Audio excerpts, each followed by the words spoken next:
अस्सलाम वालेकुम students, hopefully आप सब खैरियत से होंगे। Welcome to my YouTube channel Medicology. तो बच्चों, आज हम टॉपिक को कंटिन्यू करेंगे। पिछली जो वीडियो थी जिसमें आपको सिखाया था मसल के स्ट्रक्चर के बारे में, और हमने स्टार्ट किया हुआ था सपोर्ट एंड मूवमेंट का topic according to PMC pattern. और उसमें आपको पढ़ाया था सपोर्ट एंड मूवमेंट के अंदर मसल्स को, मसल्स की टाइप पढ़ाई और मसल्स के स्ट्रक्चर को डिस्कस किया। तो अगर आप वीडियो पे नए हो और आपको वो वीडियो देखनी है तो आप उस डिस्क्रिप्शन पे उसका लिंक है, मैंने आप वहाँ से देख सकते हो। और चैनल पे भी आप जाओगे तो आपको वो वीडियो नज़र आ जाएगी। तो आई रिकमेंड यू कि आप पहले वो वाली वीडियो देखो, इस मसल के स्ट्रक्चर वाली, तभी आपको ये मैकेनिज्म ऑफ कॉन्ट्रैक्शन अच्छी तरह से समझ में आएगा। अच्छा जी, अब हम आगे बढ़ते हैं। देखो, मैंने आपको क्या बताया था कि मसल्स के अंदर क्या होता है। मसल्स की डायग्राम समझाई थी कि मसल्स किस तरह का पार्ट होता है। मसल्स यानी समझाया था कि भाई जो मसल फाइबर है, लाइक दिस, कि अगर ये मसल फाइबर है, इस मसल फाइबर के अंदर छोटे छोटे मायोफिब्रिल्स शामिल हैं। ये मायोफिब्रिल्स जो थे, इन मायोफिब्रिल्स के अंदर अगर हम इसको और फर्दर देखें तो इन मायोफिब्रिल्स के अंदर मज़ीद छोटे छोटे फिलामेंट्स शामिल थे, जिनको हमने नाम दिया था माइक्रोफिलामेंट का। माइक्रोफिलामेंट के अंदर मैंने आपको बताया था there are two types of filament. There are two types of filament, एक thin filament, thin and thick filament. Thin filament और थिक फिलामेंट, पहले हम ज़रा इनकी अल्ट्रा स्ट्रक्चर को यहाँ पर डिस्कस कर लेते हैं, फिर उसके बाद हम कॉन्ट्रैक्शन पे आएंगे। सबसे पहले बात करते हैं थिक फिलामेंट की। सही है, सबसे पहले हम बात करेंगे थिक फिलामेंट की। मैंने यहाँ पर एक छोटी सी डायग्राम बनाई है, नॉट टू गुड, बट कोशिश की है डायग्राम बनाने की। देखिए जी, एक थिक फिलामेंट, एक फिलामेंटस पार्ट नज़र आ रहा है यहाँ पे, और इसके ऊपर ये ब्लू ब्लू जो दिखाया है, लाइक ये सब, ये इसके एक हेड अरेंजमेंट है। ये कैसे होती है अरेंजमेंट, ये आपको सिखाऊंगा। लेकिन इन हेड्स को कहते हैं बल्बस हेड। तो जब मसल कॉन्ट्रैक्ट करता है ना, तो मसल कॉन्ट्रैक्ट करते वक्त जब थिक फिलामेंट और थिन फिलामेंट की ओवरलैपिंग होती है, तो इस ओवरलैपिंग के अंदर, इस ओवरलैपिंग के दौरान ये बल्बस हेड थिक फिलामेंट और थिन फिलामेंट के दरमियान ब्रिज का काम लेता है, यानी इनकी अटैचमेंट का काम लेता है। समझ आ रही बात? अच्छा जी। तो हॉक्सले नाम के एक साइंटिस्ट ने इसको डिफाइन किया था, और उसकी थ्योरी का नाम था स्लाइडिंग फिलामेंट थ्योरी। तो अगर हम इसकी स्लाइडिंग फिलामेंट थ्योरी पे देखें तो उसने एग्जांपल दी थी कि जिस तरह से एक हाथ जो है, जैसे कि let's suppose if this is your hand, नहीं, इसको थोड़ा सा बड़ा करके दिखाता हूँ। If this is your hand, ये फिंगर के बीच में गैप है। सही है, किसी छल्लावे का हाथ लग रहा है, लेकिन एनीवेज। अच्छा, और ये दूसरा हाथ है, दूसरा हाथ है ये वाला। और अगर हम इसको बीच में से ऐसे रखें फिंगर के साथ, तो ये क्या होगा, ये फिंगर ओवरलैप कर जाएंगे। फिंगर में क्या हो जाएगी, ओवरलैपिंग हो जाएगी। यानी फिंगर की ओवरलैपिंग, यानी इस तरीके से, इस तरीके से दो हाथ एक दूसरे के साथ कर जाएंगे ओवरलैप। सही है, बहुत भद्दा सा हाथ बन गया है ये, लेकिन समझाने के लिए। तो इसी तरीके से जो थिक फिलामेंट है और थिन फिलामेंट है, ये एक दूसरे के ऊपर कर जाते हैं ओवरलैप। तो इससे होता ये है कि किसी एक्चुअल स्ट्रक्चर में कोई स्ट्रक्चर जो है वो छोटी या बड़ी नहीं होती, बल्कि इनकी ओवरलैपिंग से जो सार्कोमेयर होता है उसका साइज़ हो जाता है छोटा। लेकिन कोई फिज़िकल शॉर्टनिंग नहीं हो रही होती। कोई स्ट्रक्चर जो है वो कॉन्ट्रैक्ट नहीं कर पाता, कोई स्ट्रक्चर जो है वो श्रिंक नहीं हो जाता, बल्कि क्या होती है, ओवरलैपिंग की वजह से सार्कोमेयर छोटा होता है और मसल का साइज़ हो जाता है कॉन्ट्रैक्शन के वक्त छोटा। तो अब ज़रा हम आते हैं दोबारा से इस थ्योरी की तरफ जो हमने यहाँ पर डिस्कस करनी है। तो देखो बच्चों, यहाँ पर मैंने दिखाया है कि ये है हमारे पास मायोसिन फिलामेंट। मायोथिक फिलामेंट जो होता है, वो उसके अंदर जो प्रोटीन होता है, हम उसका नाम क्या देते हैं, मायोसिन। सही है, थिक फिलामेंट के अंदर जो प्रोटीन है हम उसको कहते हैं मायोसिन। तो इन्हीं मायोसिन से मिलकर बना है थिक फिलामेंट। तो 300 मायोसिन से मिलकर बनता है थिक फिलामेंट। कितने मायोसिन से मिलकर, 300। एक मायोसिन का मॉलिक्यूल जो होता है वो कुछ इस तरह का होता है कि इसमें एक रोप लाइक फाइब्रस अरेंजमेंट होती है जिसको हम टेल कह रहे हैं, और इसका एक ग्लोब्यूलर पार्ट होता है जिसको हम कहते हैं हेड। तो ये जो टेल है, ये आपस में अरेंज होते हैं, तो ये जो इसकी बॉडी बन रही है जो ब्लू से दिखाया है ये पार्ट बनता है। और ये जो इसके हेड हैं इससे फिर ये बनता है बल्बस हेड, यानी ये जो बल्बस हेड है ये इस हेड से बना है, और ये जो इसकी बॉडी है पूरी वो इस टेल से बनी है। तो इससे बन जाता है हमारे पास थिक फिलामेंट मायोसिन की अरेंजमेंट से। अब बात करते हैं ज़रा थिन फिलामेंट की। थिन फिलामेंट के अंदर आपको बताया था कि we have 3 different types of proteins. First one is actin, second one is tropomyosin and third one is troponin. अच्छा, इसकी कोई सीक्वेंस नहीं है, ये बस मैंने एक ऐसे ही फर्स्ट सेकंड थर्ड कह दिया। अब आपको ये नज़र आ रहा है यहाँ पे क्या चीज़ नज़र आ रही है, यहाँ पर अगर आप इसको गौर करो तो देखो मैंने दिखाया है क्या, एक रेड और ऑरेंज से एक मास दिखाया है जो कि जिसकी अरेंजमेंट कुछ इस तरह से मैं यहाँ पर अलग से बना कर दिखाता हूँ, जो कि ऐसे रोप लाइक फैशन में अरेंज हुए हुए हैं। तो ये जो है ये एक्टिन की जो अरेंजमेंट होती है वो कुछ इस तरीके से ही होती है। देखो इस तरह से ये अरेंज हुए हुए हैं, जिस तरह से रस्सी में बल होते हैं, सही है, जिस तरह से रस्सियों का बल होता है उस तरह से इनकी हुई हुई है अरेंजमेंट। अच्छा जी, ये है हमारे पास एक्टिन फिलामेंट। अच्छा, अब इस एक्टिन फिलामेंट के बारे में एक चीज़ समझ लो, ये जो एक्टिन फिलामेंट है, ये जो एक्टिन फिलामेंट है इसके 2 पार्ट्स होते हैं, सही है। एक कहलाता है इसका ग्लोब्यूलर पार्ट जिसको हम कहते हैं जी एक्टिन, और एक होता है इसका फिलामेंट पार्ट।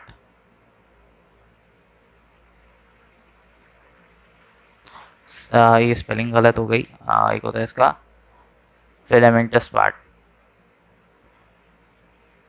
या फाइब्रस पार्ट, सही है, फिलामेंट कह लो या फाइब्रस कह लो, जिसको हम एफ एक्टिन कहते हैं।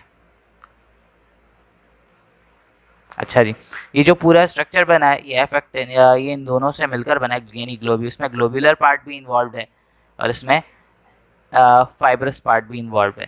तो ये जो ग्लोब्यूलर पार्ट होता है इसके अंदर एक लाइन होती है जिससे वो बल्बस हेड जाकर अटैच हो जाता है। जैसे कि भाई ये पार्ट है, ये पूरा है हमारे पास एक्टिन फिलामेंट, ये एक्टिन फिलामेंट है, तो इसमें जगह जगह पे ना एक ग्रूव लाइक स्ट्रक्चर बना होगा, एक पार्ट बना होगा जिससे वो बल्बस हेड जो होता है वो, जैसे कि भाई ये अगर हमारे पास थिक फिलामेंट है और इसका जो बल्बस हेड है वो इसी पार्ट से अटैच होगा, और ये पार्ट कहलाती है जी लाइन, ये पार्ट कहलाती है जी लाइन, सही है। तो यूँ इन शॉर्ट किस्सा मुख्तसर ये है कि जो हमारे पास एक्टिन फिलामेंट है, इस एक्टिन फिलामेंट में जगह जगह पे एक पार्ट रिसेप्टर टाइप मौजूद है जिससे ये जो बल्बस हेड होते हैं किसके, थिक फिलामेंट के, वो जाकर होंगे अटैच, सही है। और ये पार्ट किस में होता है, ये पार्ट एक्टिन के ग्लोब्यूलर पार्ट के अंदर, यानी जिसको हम कह रहे हैं जी एक्टिन, उसके अंदर होते हैं, सही है। ये जो पूरी जो लेयर है, यानी ये जो पूरा जो थिन एक्टिन फिलामेंट है ये पूरा एफ एक्टिन से बना हुआ है, और जगह जगह पे बीच बीच में लगे हुए हैं क्या जी, जगह जगह पे, जैसे कि मैं इसको यहाँ पे ब्लू से ऑरेंज से दिखा देता हूँ। लेट सपोज कि ये पूरा पार्ट जो है एफ एक्टिन से बना हुआ है, लेकिन जगह जगह पे, बल्कि दूसरा कलर देखता हूँ ताकि प्रोमिनेंटली नज़र आए, जगह जगह पे यहाँ पे जगह जगह पे जी एक्टिन भी मौजूद है, और जी एक्टिन में मौजूद है जी लाइन। इस जी लाइन से अटैच होगा, यानी ये पूरी लेयर के साथ जी एक्टिन प्रेजेंट है, और ये इसमें मौजूद है जी लाइन। ये जी लाइन क्या करेगा, ये जी लाइन जो है अटैचमेंट में हेल्प करेगा, किसकी अटैचमेंट में, बल्बस हेड ऑफ मायोसिन की, सही है जी।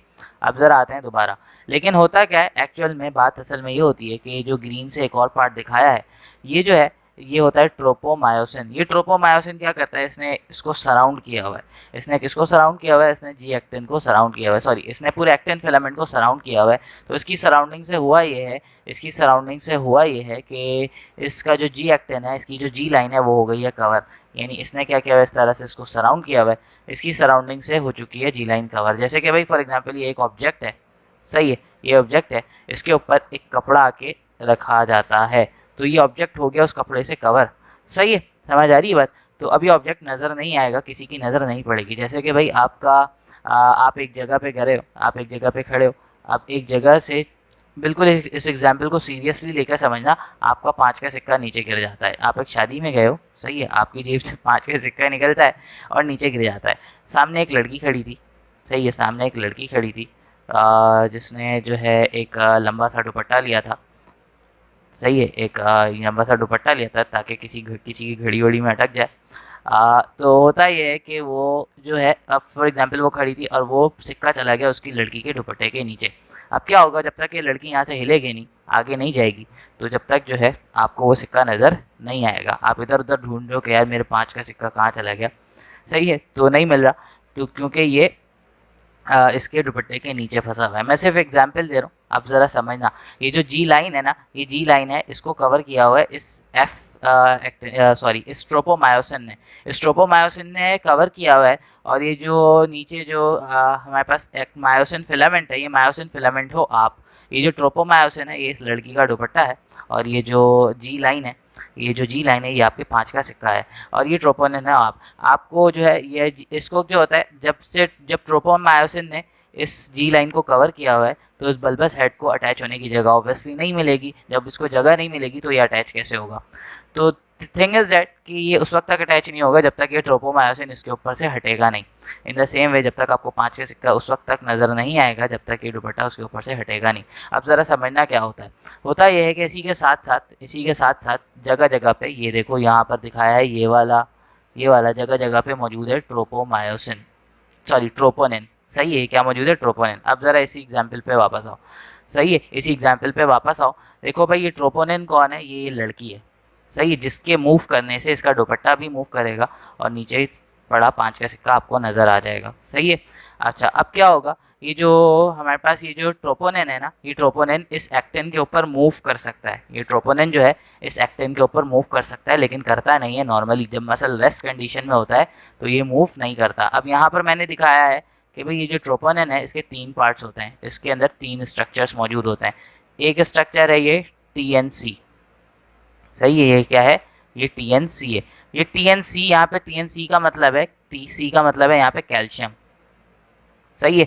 दूसरा स्ट्रक्चर है TNT, TNT का मतलब है ट्रोपोनिन, ट्रोपोमायोसिन, सही है। TNT का मतलब है ट्रोपोमायोसिन, यानी अगर ये ट्रोपोनिन वो लड़की है तो ये जो TNT है ये उस लड़की का दुपट्टा है, सही है। अच्छा खैर, एनीवेज, अब उसके बाद ये जो TNI है, TNI का मतलब है इनहिबिशन। इनहिबिशन का मतलब है यहाँ ये किससे अटैच है? ये एक्टिन से अटैच है। तो इसका मकसद ये है, इस किस्सा मुख्तसर यहाँ पर ये है कि ये एक्टिन है, सही है। इस एक्टिन में से के ऊपर क्या अटैच है? ट्रोपोनिन अटैच है। इस ट्रोपोनिन का जो TNI पार्ट है ये एक्टिन के साथ अटैच है। जब ये अटैच है तो ये मूव नहीं करेगा, दैट्स व्हाई हम इसको कह रहे हैं इनहिबिशन। ये मूव नहीं कर रहा, ये उस वक्त तक मूव नहीं करेगा जब तक मसल रिलैक्स होगा, लेकिन जब मसल में कॉन्ट्रैक्शन होनी होगी तब ये मूव करेगा। कैसे मूव करेगा ये भी हम अभी समझेंगे। और ये जो TNT है ये ट्रोपोमायोसिन के साथ अटैच हुआ है, तो ऑब्वियसली जब ये मूव करना शुरू होगा तो ट्रोपोमायोसिन भी इसके साथ खिंचाता हुआ आगे जाएगा। अच्छा, ये जो TNC है, ये TNC जो है कैल्शियम आइन है, सही है। ये TNC जो है कैल्शियम आइन है। अच्छा जी, अब ज़रा समझो क्या होगा। ये TNC जो है कैल्शियम आइन है। अब ज़रा यहाँ से एक बात समझो किस तरीके से होगी कॉन्ट्रैक्शन। ज़रा नीचे आते हैं, देखो भाई, नर्व इम्पल्स है, सही है। ये क्या है? Nerve impulse. बहुत बुरा सा न्यूरॉन दिखाया है, सही है। ये है, लेट्स सपोज ये नर्व इम्पल्स है, और ये नर्व इम्पल्स है। कॉन्ट्रैक्शन करनी है, कॉन्ट्रैक्ट करना है, तो इसकी कॉन्ट्रैक्शन का मैसेज आया कहाँ पे? मसल्स में, सही है। ये न्यूरॉन है जो कि ऑब्वियसली ब्रेन से लेकर आता है मैसेज, ब्रेन से हो या स्पाइनल कॉर्ड से हो, या CNS कह देते हैं, सही है। ब्रेन की जगह हम यहाँ पर उसको कह देते हैं CNS। CNS से लेकर आया है मैसेज। अच्छा, CNS से मैसेज लेकर आया है, तो आपको पता है मसल्स और न्यूरॉन, इनके जो बीच में जो जंक्शन होती है इसको हम कहते हैं न्यूरो मस्कुलर जंक्शन। हम इसको क्या कह रहे हैं? न्यूरो मस्कुलर मस्कुलर जंक्शन, हम इसको कह रहे हैं न्यूरो मस्कुलर जंक्शन। अच्छा जी, अब यहाँ पर कौन सा न्यूरोट्रांसमीटर इन्वॉल्व होता है? यहाँ पर मौजूद होता है एसिटाइल कोलिन। मैं ACH लिख देता हूँ, सही है, एसिटाइल कोलिन। तो ऑब्वियसली न्यूरॉन के ये न्यूरोट्रांसमीटर है, इसका मतलब है ये इम्पल्स को ट्रांसमिट करेंगे। तो जो न्यूरॉन एक्शन पोटेंशियल के साथ आया है बेचारा, ये न्यूरॉन जो नर्व इम्पल्स को लेकर आया है, तो इसमें से एसिटाइल कोलिन निकलेंगे। वो एसिटाइल कोलिन मसल्स को जाकर एक्साइट करेंगे। कैसे? मसल्स में मौजूद होते हैं एसिटाइल कोलिन के रिसेप्टर, जिनको हम कहते हैं कोलिनर्जिक रिसेप्टर। इसको हम कहते हैं कोलिनर्जिक रिसेप्टर। एसिटाइल कोलिन इससे करेंगे बाइंड। अच्छा, अब ज़रा समझो ये यहाँ पे, आपको पता है ना के मेम्ब्रेन किस तरीके से, जब नर्व इम्पल्स होता है तो पहले मेम्ब्रेन स्टिमुलेट होती है। तो जैसे ही देखो ये जो पार्ट है ना, इस पार्ट को, इस वाले पार्ट को मैंने यहाँ पे थोड़ा सा बड़ा करके दिखाया है, यानी ये है ये न्यूरॉन है, ये न्यूरॉन की अटैचमेंट है, और ये है हमारे पास मसल की सेल मेम्ब्रेन। अच्छा, जैसे ही मसल की सेल मेम्ब्रेन से एसिटाइल कोलिन आके बाइंड करेंगे उसके रिसेप्टर से, तो ये जो मसल की सेल मेम्ब्रेन है ये एक्साइटेड हो जाएगी। तो जैसे ही सेल मेम्ब्रेन एक्साइटेड होगी, और आपको लास्ट पिछले वीडियो में पढ़ाया था टी टिब्यूल्स के बारे में, सही है, this is the T tubules, सही है, लास्ट वीडियो में आपको टी टिब्यूल्स के बारे में पढ़ाया था। तो जैसे ही ये मसल एक्साइट करेगा ना, इस एक्साइटेशन का मैसेज इस टी टिब्यूल में जाएगा, इस टी टिब्यूल के ज़रिए से आ जाएगा, यहाँ पर मौजूद होता है सार्कोप्लाज्मिक रेटिक्यूलम, जो कि कौन सी टाइप है एंडोप्लाज्मिक रेटिक्यूलम की, SER, स्मूथ एंडोप्लाज्मिक रेटिक्यूलम होता है ये। तो इसमें से रिलीज होगा कैल्शियमाइन, सही है, इसमें से क्या रिलीज होगा, कैल्शियमाइन, इसमें से क्या रिलीज होगा, कैल्शियमाइन। अच्छा जी, अब ज़रा समझना है यहाँ पे, अब ज़रा इस चीज़ को समझना है। ये एक आपको सार्कोमेयर की डायग्राम दिखाई गई है, ये रेड वाला जो है, ये वाला जो पार्ट है, येलो मार्कर सेलेक्ट कर लेता हूँ यहाँ से। अच्छा, ये जो रेड वाला पार्ट है, ये वाला, सही है, ये है आपका मायोसिन, और ये जो ग्रीन वाला पार्ट है ये है आपका एक्टिन, सही है, ये वाला जो पार्ट है ये वाला, दिस इज़ द एक्टिन। अच्छा, और बाकी का स्ट्रक्चर तो आपको पता ही है क्या होता है, तो अभी हम इसको शॉर्टली डिस्कस कर रहे हैं। अब देखो जैसे ही क्या होगा, इस एक्टिन तक मैसेज कैसा आएगा, आपको पता है ये थिन फिलामेंट है, इस थिन फिलामेंट में क्या क्या चीज़ें होती हैं अभी आपको डिस्क्राइब कर दिया है। अच्छा जी, ये इसके साथ यहाँ पे बल्बस हेड अटैच है, सही, यहाँ पे क्या अटैच है, बल्बस हेड। तो भाई कॉन्ट्रैक्शन कैसे होगी, कॉन्ट्रैक्शन ऐसे होगी कि ये बल्बस हेड थिक फिलामेंट के साथ अटैच हो जाएंगे, और इनके दरमियान क्रॉस ब्रिज बनेगा, और ये इसको अपनी तरफ से दोनों साइड से ये इसको अपनी तरफ खींचेंगे, सही है, दोनों साइड से अपनी तरफ खींचेंगे, तो दोनों जेड लाइन करीब आ जाएंगे और कॉन्ट्रैक्शन हो जाएगी, दोनों जेड लाइन, जिस तरह से फिंगर को आप एक दूसरे के ऊपर लेके जाते हो, स्लाइड करवाते हो, तो इसी तरह से यहाँ पे भी होगा। लेकिन बात यह है कि ये बल्बस हेड जो है ये इस एक्टिन फिलामेंट के साथ अटैच कैसे होगा। जैसे मैंने आपको बताया था कि जो एक्टिन फिलामेंट होता है उसकी जो जी लाइन होती है, जी लाइन जिससे मायोसिन का बल्बस हेड अटैच होगा, उसको तो कवर किया हुआ है ट्रोपोमायोसिन ने, सही, अगेन इस वाली एग्जाम्पल में आ जाते हैं, सही। अब ये ट्रोपोमायोसिन किस तरीके से इसको फ्री करेगा, तो भाई देखो, लेट सपोज मैंने यहाँ पर एग्जाम्पल दी थी ना कि भाई एक लड़की खड़ी है जिसके दुपट्टे के नीचे आपका 5 का सिक्का गिर गया है, अब आपको वो मिल नहीं रहा, तो अब क्या होगा, लेट सपोज इस लड़की को इसकी कोई आंटी बुलाती है, एक बच्चा आता है, सही है, ये बच्चा कौन है, ये कैल्शियमाइन है, और कहता है कि आपको ये वाली आंटी बुला रही है, XYZ, खाना लग गया है, और ये खाने का नाम सुनते ही ये लड़की भागते हुए जाती है आगे। तो जैसे ये भागते हुए आगे जाती है तो इसका दुपट्टा भी हटता है, और आपको फ़ौरन आपका 5 का सिक्का नज़र आता है, आप वो 5 का सिक्का उठाते हो और जाकर एक कोकोमो ख़रीद के खा जाते हो। अच्छा, एनीवेज, तो इन द सेम वे यहाँ पर भी होता है, यहाँ पर भी क्या होता है, यहाँ पर जैसे ही सार्कोप्लाज्मिक रेटिक्यूलम का कैल्शियमाइन आया, तो वो क्या करता है, कहाँ चला गया यार मार्कर, हाँ, सार्कोप्लाज्मिक रेटिक्यूलम का कैल्शियमाइन आया, वो कर जाएगा ट्रोपोनिन के साथ बाइंड। ट्रोपोनिन का जो TNC पार्ट था, जैसे आपको दिखाया था, एक इसका TNI था, T था और TNC था, कैल्शियमाइन आकर इसके साथ बाइंड करेगा। कैल्शियमाइन आके जैसे ही इसके साथ बाइंड करेगा, तो ये जो TNI की अटैचमेंट थी एक्टिन के साथ, ये उसको छोड़ देगा। जैसे ही छोड़ेगा ये मूव करना शुरू कर देगा एक्टिन के ऊपर। जैसे ही ये मूव करेगा तो क्या होगा, ये ट्रोपोनिन जो है, ये ट्रोपोमायोसिन जो है, ये भी इसके साथ खिंचाएगा। जैसे ही इसके साथ खिंचाएगा, ये जो एक्टिन की जो जी लाइन थी जिसको ट्रोपोमायोसिन ने कवर किया हुआ था, वो हो जाएगा फ्री, सही है। ये क्या करेगा, जैसे ही ये जो हमारे पास ये एक्टिन है, इसके पास जैसे ही कैल्शियमाइन बाइंड करेगा, तो कैल्शियमाइन के बाइंड करते ही ये जो TNI था, ये हो जाएगा फ्री, क्योंकि इसने TNI के ज़रिए से एक्टिन को पकड़ के रखा हुआ था, इधर उधर नहीं जा रहा था। लेकिन जैसे ही ये फ्री होगा, जैसे इस TNI के ज़रिए से उसको छोड़ देगा, तो क्या होगा, ये मूव करना शुरू कर देगा। जैसे ये मूव करना शुरू कर देगा, तो TNT के साथ इसका ट्रोपोमायोसिन भी अटैच है, तो ट्रोपोमायोसिन भी खिंचाएगा। जैसे होता है ना कि भाई किसी कपड़े को खींचो तो वो कपड़ा भी खिंचा जाता है। जैसे मैंने यहाँ पर बताया कि भाई जैसे ये इस लड़की ने मूव करना शुरू किया, तो उसका दुपट्टा भी आगे मूव करता है, और ये 5 का सिक्का जो कि जी लाइन थी वो विजिबल हो गई। तो इन द सेम वे यहाँ पे भी जब ये आगे मूव करेगा, तो ये जो जी लाइन है वो हो जाएगी विजिबल। नाउ अब ज़रा यहाँ पर देख लेते हैं हम दोबारा से। अब जैसे ही विजिबल हो गई, तो ये बल्बस हेड इससे जाके कनेक्ट करेगा, सही है, ये बल्बस हेड कनेक्ट करेगा। लेकिन बात असल में ये है कि ये बल्बस हेड जो है, ये अभी इस पोजीशन में, लेट सपोज कि ये है मायोसिन, तो ये बल्बस हेड जो है इसका वो अभी डाउनवर्ड पोजीशन में, अभी इरेक्टेड पोजीशन में नहीं है कि उससे जाके कनेक्ट करें। इसको इरेक्ट होने के लिए चाहिए एनर्जी, इसको चाहिए इरेक्ट होने के लिए चाहिए एनर्जी। ये माइटोकॉन्ड्रिया है, ये माइटोकॉन्ड्रिया प्रोवाइड करेगा एटीपी, ये माइटोकॉन्ड्रिया क्या करेगा, प्रोवाइड करेगा एटीपी। और ये एटीपी जाएगा, सही है, एटीपी जाके इसके साथ बाइंड करेगा, सही है। अच्छा जी, अब क्या होगा, अब ज़रा समझना, जैसे ही इसके साथ एटीपी ऑब्वियसली बाइंड करेगा तो कैसे बाइंड करता है, ये एटीपी बाइंड करते वक्त क्या होता है, एडीपी में कन्वर्ट हो जाता है, सही है, एडीपी में कन्वर्ट हो जाएगा। एडीपी में कन्वर्ट होगा तो एडीपी और plus phosphate, ADP plus phosphate, ये दोनों चीज़ें इसके साथ जाके करेंगी बाइंड।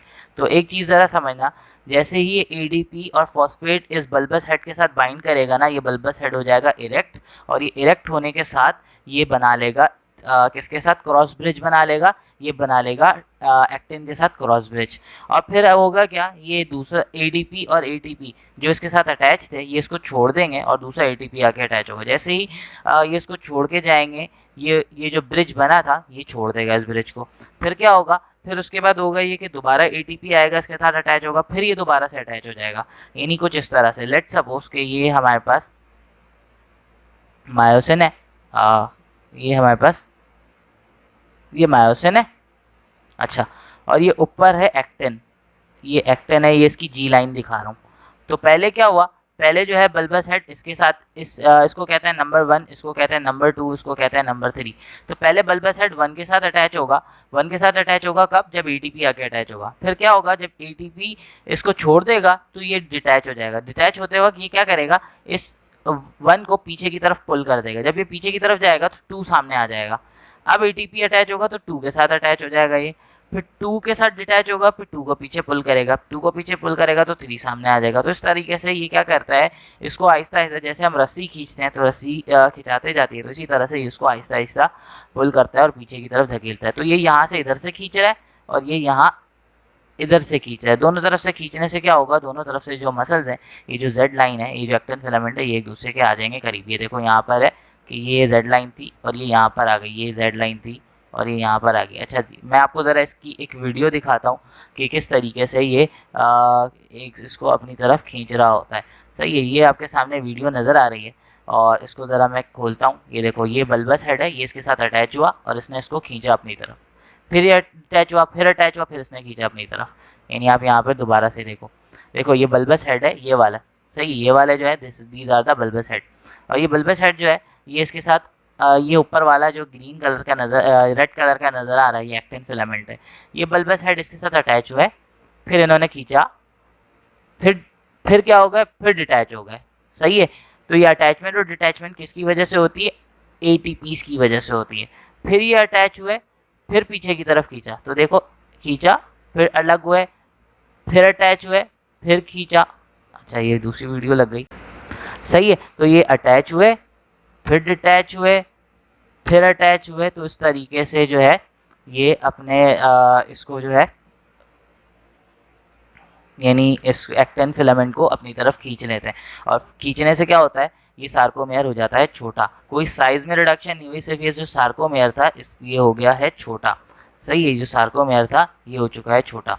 अच्छा जी, अब आपको यहाँ पर एक चीज़ नज़र आएगी, यहाँ पर देखो ये जो जेड लाइन थे, कॉन्ट्रैक्शन के वक्त ये जेड लाइन आ जाते हैं एक दूसरे के करीब, और ये जो एच लाइन था, ये जो एच लाइन था ये वाला, ये एच लाइन थी, ये एच लाइन हो गई है छोटी। और सम टाइम ऐसा भी होता है कि एच लाइन ख़त्म भी हो जाती है, एच लाइन हो चुकी है छोटी, सही है। जो ए बैंड था वो अभी भी वैसा ही है, ए बैंड जो है वो वैसा ही रहेगा, सही है। यहाँ पर थोड़ा अलग नजर है, लेकिन आई बैंड जो था, आई बैंड बिल्कुल ख़त्म हो जाएगा, आई बैंड जो होता है वह बिल्कुल छोटा हो जाता है, सही है। तो बेसिकली होता है कि कॉन्ट्रैक्शन के वक्त आपने याद रखना है कि क्या क्या चीज़ें कम हो रही हैं, क्या क्या चीज़ें रिड्यूस हो रही हैं। अच्छा, ये diagram this diagram is not the accurate diagram, but आप यहाँ पर समझोगे क्या क्या चीज़ें होती हैं। एच लाइन जो है, सिर्फ ये समझाने के लिए डायग्राम दिखाई थी, एच लाइन जो है वो छोटा हो जाएगा, आई बैंड जो है वो छोटा हो जाएगा, जेड लाइन जो है वो एक दूसरे के करीब आ जाएंगे, जेड लाइन का जो डिस्टेंस है वो कम हो जाएगा। सार्कोमेयर का जो साइज़ है वो 35% तक हो जाएगा कम, सार्कोमेयर का साइज़ है वो 35% तक शॉर्ट हो जाएगा। सही है बेटा। तो इस तरीके से मसल की कॉन्ट्रैक्शन हो जाती है। तो अब बात यहाँ पर ये आती है कि कॉन्ट्रैक्शन के लिए कुछ नेसेसरी चीज़ें थी, कुछ फैक्टर्स थे जो डिपेंड कर रहे थे कॉन्ट्रैक्शन के लिए। पहला फैक्टर था नर्व इम्पल्स। सही है, पहला फैक्टर था इम्पल्स। अगर इम्पल्स नहीं आता तो क्या होता, कॉन्ट्रैक्शन का मैसेज नहीं आता और कॉन्ट्रैक्शन होती नहीं। दूसरा फैक्टर था कैल्शियमाइन। कैल्शियमाइन अगर ना होते तो क्या एक्टिन ट्रोपोनिन के साथ बाइंड नहीं करते, जब ट्रोपोनिन के साथ बाइंड नहीं करते तो मसल कॉन्ट्रैक्ट भी नहीं करते। तीसरा फैक्टर था एनर्जी। अगर एनर्जी नहीं होती तो बल्बस हेड जो होते हैं वो इरेक्ट नहीं होते, और इरेक्ट नहीं होते तो क्या होता, वो अटैच भी नहीं होते और बाइंड भी नहीं करते। सही है। तो this is all about today's lecture. Hopefully आपको मैकेनिज्म इसकी समझ में आ गई होगी अच्छी तरह से। अगर समझ में आ गई है बच्चों तो वीडियो को लाइक करना, चैनल को सब्सक्राइब करना और अपने दोस्तों के साथ भी इस वीडियो को ज़रूर शेयर करना। अब मिलेंगे इंशाल्लाह अगली वीडियो में जिसमें आगे के टॉपिक को हम करेंगे discuss. Thank you so much. मुलाकात होगी अगली वीडियो में। अल्लाह हाफ़िज़।